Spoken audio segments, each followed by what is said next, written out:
นายปัทมจิตกงสุลใหญ่ณแขวงสวรรณเขตพบหารือกับนายทิพรลาหุปานกรรมการผู้จัดการบริษัทน้ำตาลมิตรผลลาวจำกัดและคณะเพื่อแนะนำตัวในโอกาสกงสุลใหญ่เข้ารับหน้าที่และสานต่อความร่วมมือระหว่างสถานกงสุลใหญ่กับภาคเอกชนไทยในเขตกงสุล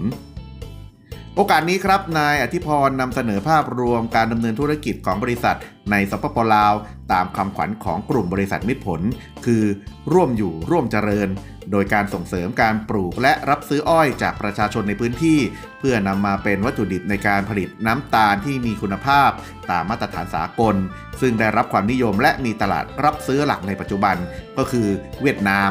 ทั้งนี้ครับสถานกงสุลใหญ่ชื่นชมบทบาทของบริษัทที่มีส่วนสำคัญในการสร้างอาชีพและรายได้ให้กับประชาชนในพื้นที่ทั้งยังมีบทบาทสำคัญในการพัฒนาท้องถิ่นโดยเฉพาะการส่งเสริมการศึกษาและการพัฒนาทรัพยากรมนุษย์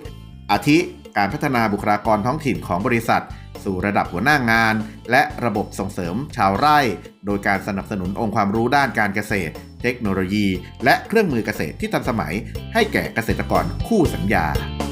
ขอบคุณข้อมูลข่าวจากสถานกงสุลใหญ่ณแขวงสวรรณเขต